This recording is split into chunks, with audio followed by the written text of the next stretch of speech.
모 종교에선 사탄의 한 종류로 쏟아지는 잠의 유혹을 수마라고 한다. 그러나 내 개인적으로 수마는 없는 것이며 사탄도 아니라고 생각한다.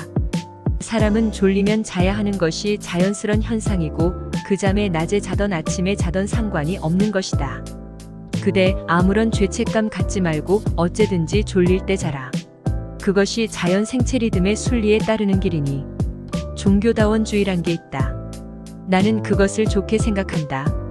어떤 종교를 믿든 설사 여러 종교를 믿든 남에게 피해를 끼치지 않는다면 어찌 나쁘다고 할 수 있으랴?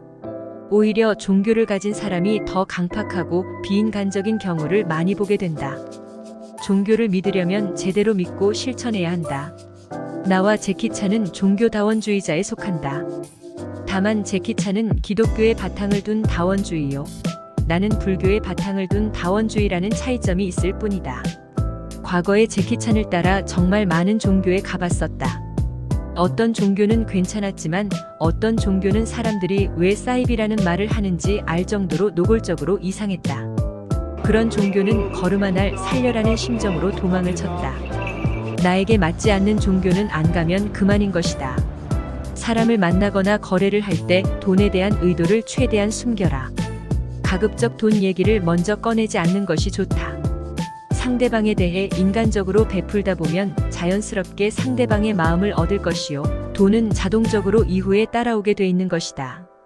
그것이 노련한 사람의 사업수완이다. 특히 부자를 만나게 될 때 혹은 자신보다 연장자나 특정 분야의 경험이나 이력이 많은 사람을 만나게 될 때 돈 이야기는 안 하는 게 최선이다. 그들도 나의 실력과 노력, 품성을 자연스럽게 알게 될 것이고 인지상정이라고 나에게 베풀 것이기 때문이다. 돈돈돈 하는 사람과는 거리를 두는 것이 좋다. 사람과의 사귐은 돈으로 하는 것이 아니다. 나와 코드와 이념, 정이 통하면 누가 돈을 쓰던 간에 아깝지 않고 계산하는 마음이 없어지게 된다. 사람 나고 돈 났지 돈 나고 사람 난 게 아니다. 오로지 돈과 자신의 이익을 목표로 무고한 사람을 수단시하는 사람을 조심하자. 태생이 불교인 나는 대학 시절 독실한 기독교 신자인 선배와 종교 토론을 한 적이 있었다. 동물의 생명을 중시하는 나에게 그 선배는 동물을 우상시하고 불교에 대해 아는 것이 없다며 나를 비판했다. 하지만 나는 불교의 제일 계명인 생명 존중 사상을 애기한 것이요. 이것이 불교의 핵심임을 지금도 변함없이 생각하고 있다. 불교는 살생하지 말고 도둑질하지 말고 사음하지 말고 이간질하지 말고 남을 괴롭히지 말고 악의적인 거짓말을 하지 말 것을 계율로 하는 종교이다. 부디 그 선배가 지금 제대로 불교를 알게 됐는지 궁금하다. 내 종교가 소중하다면 상대방의 종교도 존중할 줄 아는 자세가 진정한 신앙인의 자세가 아닐까? 어제는 주일이었는데 최성도님과 장안평 경륜지점에 같이 갔다. 두세 경주를 해 10,000원 정도를 맞춰서 최성도님에게 드렸다. 이후 경주는 거의 다 혼절 레이스이고 장소가 소란스러워서 밖으로 나왔다. 천호동에 있는 강동교회를 가려고 버스를 타려는데 최성도님이 어르신이라 버스카드가 없었다. 그래서 나는 내 신용카드 2개를 사용해 둘이 버스를 타고 천호동으로 왔다. 택시를 타고 가는 게 낫다 싶어 택시를 타고 교회 근처로 왔는데 우연히 큰 절을 발견하게 됐다. 대한불교 천태종에 속하는 구강사라는 절이었다. 강동교회에 가서 사람들과 인사를 하고 커피를 마셨다. 특히 일본 여성 신도들이 많았는데 모두 착해 보였다. 최성도님이 절에 가자고 해서 구강사 건물로 들어가게 됐다. 5층에 법당이 있었다. 석가모니 부처님상, 지장보살님상 등이 있었는데 굉장히 크고 넓었다. 최성도님은 마음이 펑 뚫리고 시원해지는 느낌이라고 했다. 대한민국에서 두 번째로 큰 종단인 천태종 법당에서 나와 마음과 영혼이 꼭 닮은 최 성도님과 함께 엄숙하게 기도하고 소원을 빌었다. 천태종은 조계종처럼 108배나 3000배, 1만 배 안 해도 되고 기도 형식이 간편해 적응하기 쉬울 것 같았다. 혼자 절에서 나와 강동교회에 가서 일본인 여성과 말문을 트고 대화를 나누었다.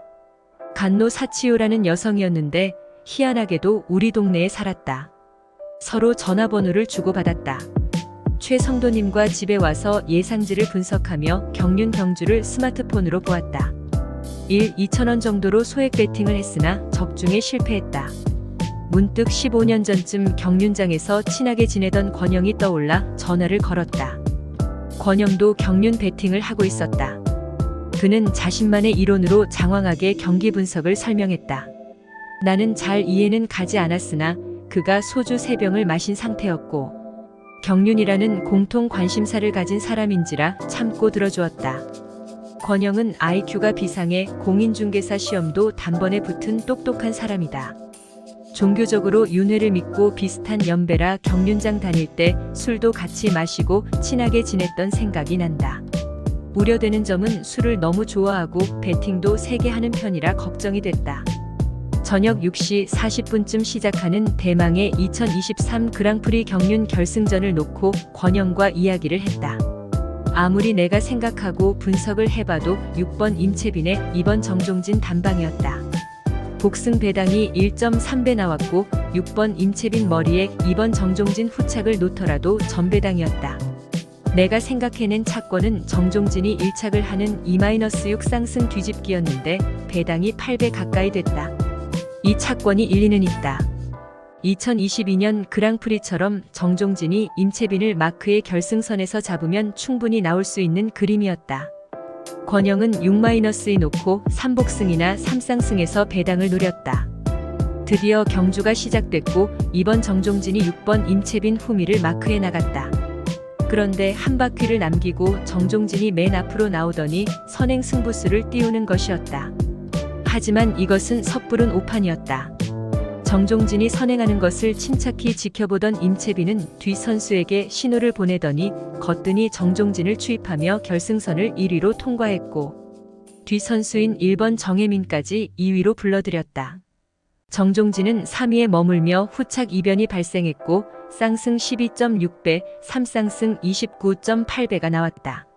이렇게 2023년의 대미를 장식하는 그랑프리 경륜은 경륜 최강자 임채빈이 챔피언으로 등극하며 대미를 장식했다. 경마나 경륜, 경정 등 레저 스포츠를 하는 분들에게 하고픈 말이 있다. 이런 국가가 허가한 베팅 사업에선 절대 큰 돈 따려는 생각을 하지 말아야 한다는 것이다. 취미나 여가 생활로 하더라도 소액으로 잃어도 좋다는 생각으로 해야 경륜을 큰 손실 없이 오래 즐길 수 있다. 세상에 즐긴 만큼 돈 버는 것은 거의 없으며 노력해서 돈을 벌어야지 큰 배당으로 돈을 횡재하려는 것은 도둑놈 신보나 다를 바가 없다. 부디 내가 좋아하는 경륜이 투기의 목적이 아닌 건전 레저 스포츠로서 자리 잡기를 바라며 모두들 2024년에는 복 많이 받으시고 만사 형통하시고 건강하시기를 기원해 본다. 웰컴 2024